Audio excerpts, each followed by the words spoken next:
तो जेडीयू ने साफ तौर पे बीजेपी को ये चेता दिया है कि जो केंद्र की चाबी है वो हमारे पास है, और बीजेपी इसके ऊपर भड़क गई।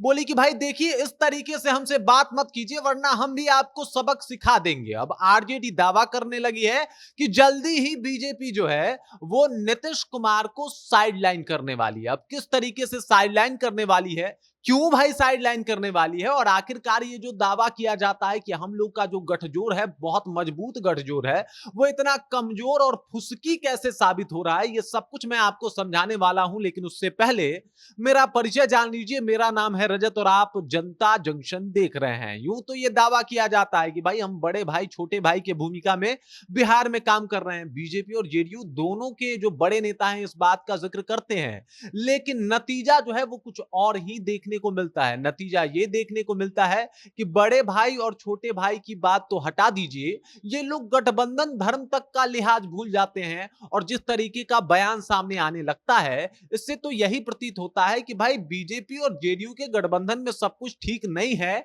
कभी भी पार्टी टूट सकती है, कभी भी बिखराव आ सकता है, क्योंकि मन मुटाव ही इतना ज्यादा है इन दोनों पार्टियों में और इन दोनों पार्टियों के नेताओं में। सबसे पहले जो जेडीयू के मंत्री हैं जमा खान जी, उनका बयान आता है और वहीं से विवाद जो है वो शुरू हो जाता है। वो सीधे तौर पे नीतीश कुमार को पीएम मटेरियल बता देते हैं, बताते हैं कि भाई हमारी खुदा से दुआ है कि नीतीश कुमार जो है वो जल्दी ही प्रधानमंत्री बन जाएंगे। प्रधानमंत्री के चेहरे के तौर पे सबसे स्पष्ट चेहरा जो है वो नीतीश कुमार का ही है। इसके अलावा उन्होंने ये तक कह दिया कि सिर्फ एनडीए ही नहीं बल्कि जो विपक्ष में पार्टियां हैं वो भी चाहती हैं कि नीतीश कुमार प्रधानमंत्री बने। मतलब कौन पार्टियां भाई? आरजेडी, कांग्रेस, उनका जिक्र कर दिया। मतलब बिना नाम लिए ये बता दिया कि ये सब लोग चाहते हैं कि नीतीश कुमार ही प्रधानमंत्री बने। प्रधानमंत्री के छवि के लिए इनका जो चेहरा है वो काफी स्वच्छ है, काफी शानदार इन्होंने काम किया है। विकास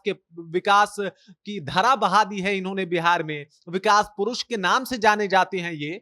तो इनके ऊपर सब लोग भरोसा जताता है और इस वजह से ये जल्दी ही प्रधानमंत्री बनेंगे। और इसके ऊपर जो है अब बीजेपी भाई इस बात को कैसे बर्दाश्त कर सकती है? जब देख लीजिए कि नरेंद्र मोदी जी प्रधानमंत्री की कुर्सी पे बैठे हैं और इस तरीके से बयान अगर जमा खान साहब का आ रहा है तो मामला तो बिगड़ना तय था। और इसी के ऊपर बीजेपी के राष्ट्रीय प्रवक्ता अजय आलोक का बयान आ जाता है। उन्होंने साफ तौर पे कह दिया कि देख लीजिए, पीएम के लिए तो कोई वैकेंसी खाली नहीं है, आप समझ जाइए इस बात को, और इस तरीके का बेबुनियाद बयान मत दिया कीजिए। अगर आपको पीएम बनाना ही है तो जाइए बात कर लीजिए कांग्रेस वगैरह से।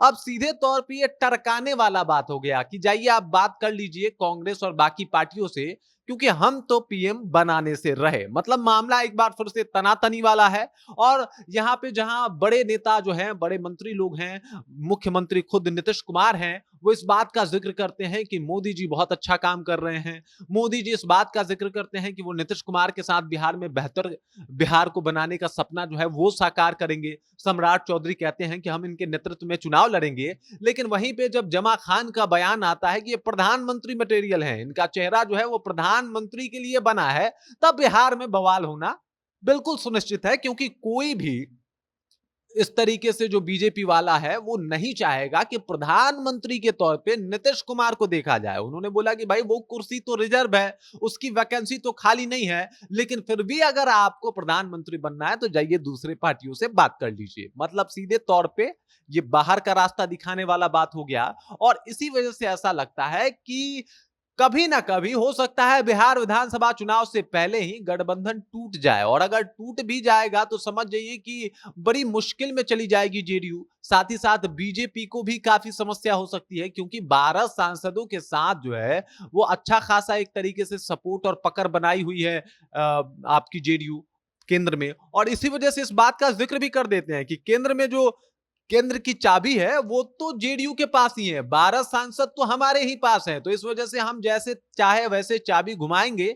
लेकिन बात यह है कि बीजेपी को चाबी घुमाना पसंद नहीं है। और इसी वजह से अजय आलोक जो है वो साफ तौर पे इस बात का जिक्र कर देते हैं कि देखिए, ऐसा बयान मत दीजिए कि आपको ही मुश्किल हो जाए। इस तरीके का बयान आप मीडिया में आके मत दिया कीजिए, वरना इसका परिणाम भुगतना पड़ सकता है आपको। अब जब इस तरीके के बयान सामने आने लगे हैं तो ये कहना कोई गलत नहीं होगा कि कभी भी पार्टी टूट सकती है। और जेडीयू बीजेपी का जो रास्ता है वो कभी भी अलग हो सकता है। अब प्रधानमंत्री के कुर्सी से तो समझौता नहीं किया जा सकता। मतलब जैसे तैसे करके दिल पे पत्थर रख के बीजेपी ने ये कह दिया कि हम नीतीश कुमार के नेतृत्व में चुनाव लड़ने वाले हैं। लेकिन अगर आप इस तरीके से बात करेंगे, मतलब नीतीश कुमार के नेता जो हैं, मंत्री जो हैं, अगर ये कहेंगे कि प्रधानमंत्री तो जो है वो नीतीश कुमार ही बनेंगे, तो ये तो बीजेपी कतई बर्दाश्त नहीं करेगी। वो इसी वजह से उनके नेतृत्व में चुनाव लड़ने के लिए जो है वो बात कर रही है, क्योंकि उनके 12 सांसद हैं। लेकिन जब प्रधानमंत्री की दावेदारी करेंगे तो मुश्किल में पड़ जाना बिल्कुल लाजमी है। बाकी इस खबर को लेके, जमा खान के बयान को लेके और जिस तरीके से बीजेपी ने पलटवार किया है उसको लेके, और अब आरजेडी कह रही है कि भाई देख लीजिए गठबंधन टूटने वाला है, नीतीश कुमार को भगाने वाली है बीजेपी। इस बात को लेके आप क्या सोचते हैं? आपके ज़हन में क्या कुछ चल रहा है? कृपया कमेंट कीजिए और अपना विचार हम तक पहुंचा दीजिए। बाकी आप देख रहे हैं जनता जंक्शन और मेरा नाम रजत है।